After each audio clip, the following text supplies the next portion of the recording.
એક બેન એની બેનપણીને વાત કરતી હતી કે મેં 2 વખત મોડાકતના વ્રત કર્યા ને, એમાં મને હાવ મીઠા વગરના ભટકાણા. ભાઈ દિવાળી સુધી કોઈ મિત્ર પેલી રીંગે ફોન ન ઉપાડે તો ખોટું ન લગાડવું.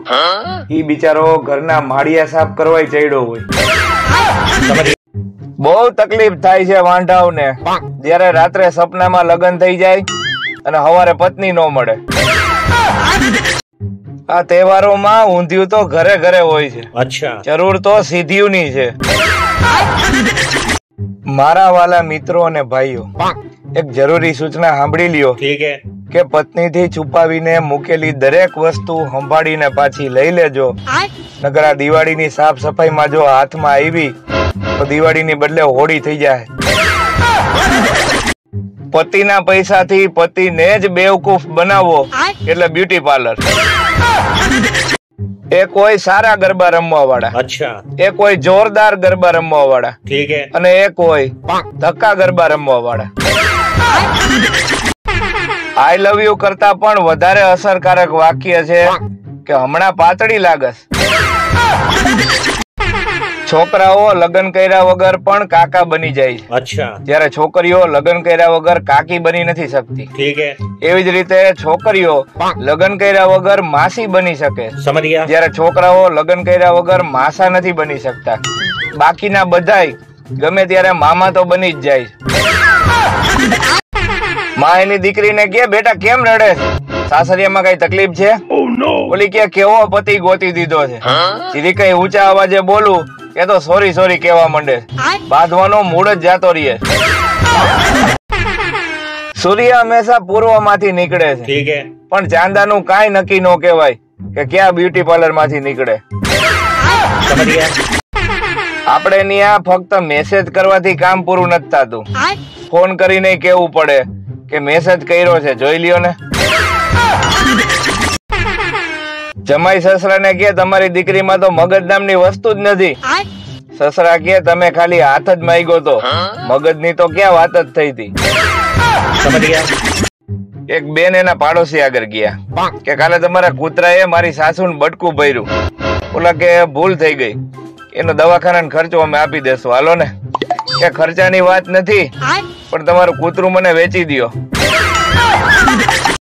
મહિલાઓ માટે બ્લડ પ્રેશર નો ઘરેલું ઈલાજ. જો બ્લડ પ્રેશર હાઈ થાય તો પિયરિયા વાળા 20 મિનિટ વાત કરી લેવાની, અને લો થાય તો સાસરિયા વાળા 10 મિનિટ વાત કરી લેવાની. એક તો હું માસૂમ, ઉપરથી સીધો. મને તો ડર છે કે આ દુનિયા મને ક્યાંક બગાડી ન દે. શિક્ષકે ક્લાસમાં છોકરાઓને પૂછ્યું કે પિતા એટલે?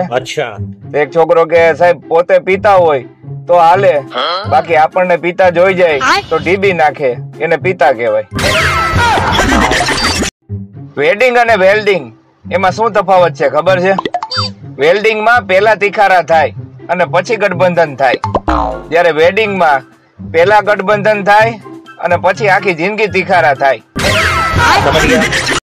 એક સગા એક છોકરાને કહેતા હતા કે તે તો સગાઈ કરી લીધી ને અમને કીધું નહીં. બોલો કે તમને નો કીધું એટલે જ સગાઈ થઈ. જો તમે પત્નીના ઈશારા અને હાવભાવ સમજી જતા હોય તો તમારે કોઈ ચોપડિયું બોપડિયું વાંચવાની જરૂર નથી. તમે એક જ્ઞાનનું છેલ્લું લેવલ પાર કરી લીધું. પત્ની પતિને કહે આ દવા લીધા પછી તો મારું માથું ભારે થઈ ગયું. પતિ કે તું ખોટી દવાને બદનામ કરમાં, તું તો પહેલેથી જ માથા ભારે છો. હવે પતિનું માથું ભારે થઈ ગયું. એક સગાની ઘરે ગયો, મને કે ચા પીશો કે ઠંડુ? મેં કીધું ચા બને ત્યાં સુધી ઠંડુ પીવડાવી દો. ટીવીમાં ગમે એવો સારો પ્રોગ્રામ કેમ નો આવતો હોય, પણ શેરીમાં જો ઝઘડો હાલતો હોય તો ટીવી નો અવાજ ધીમો કરી અને શેરીનો ઝઘડો સાંભળવાનું ટેલેન્ટ આપણામાં ભરપૂર છે. આપણે અહીંયા એક જ છોકરીના 4 નામ હોય છે. ઇન્સ્ટાગ્રામ માં ક્વીન, ફેસબુક માં એન્જલ, સ્નેપચેટ માં ક્યુટ પ્રિન્સેસ અને આધાર કાર્ડ માં મંજુબેન. માનસિક તણાવ તમને ત્યાં સુધી નહીં સમજાય જ્યાં સુધી એક પાણીપુરી તમારા મોઢામાં હોય, એક હાથમાં હોય એક તમે ઉપાડેલા બાઉલમાં હોય અને એક પાણીપુરી વાળો તમારી રાહ જોઈને પાણીપુરી ભરીને ઉભો હોય. ઇન્જેક્શન લગાડ્યા પછી અમુક દેશમાં થેન્ક યુ બોલવાનો રિવાજ છે. અચ્છા. ત્યારે આપણા અહીંયા પૂછવામાં આવે છે કે ઢેરો થઈને પાકશે તો નહીં ને. પ્રેમ ઈ તો જીવનનો પ્રકાશ છે સાહેબ. અચ્છા. અને લગ્ન ઈ પ્રકાશની વીજળીનું બિલ છે. કોઈને પાણીથી બીક લાગે, ઠીક હે. કોઈને આગથી બીક લાગે, અચ્છા. કોઈને ઊંચાઈથી બીક લાગે, પણ વાંઢાવને શેનાથી બીક લાગે ખબર? ડબલ બેડના પલંગથી. આજે મોલમાં શોપિંગ કરતા કરતા વિચાર આવ્યો કે આ ટ્રોલીમાં વોરન રાખવા જોઈએ. એક્સક્યુઝ મી માં તો બાયું દાદા નથી દેતી. એક છોકરાએ એની ગર્લફ્રેન્ડ ને રાત્રે મેસેજ કર્યો કે ગુડ નાઇટ હની. અચ્છા. તો સામેથી રિપ્લાય આવ્યો કે હની સુઈ ગઈ છે, હું એની માં મધમાખી બોલું છું. પછી ઓલાને આખી રાત ની અંદર નો આવી. તમે નહીં માનો પણ હું એટલો માસૂમ છું કે મને ફોન ના સેટિંગ સિવાય બીજા એકોય સેટિંગ કરતા આવડતા નથી.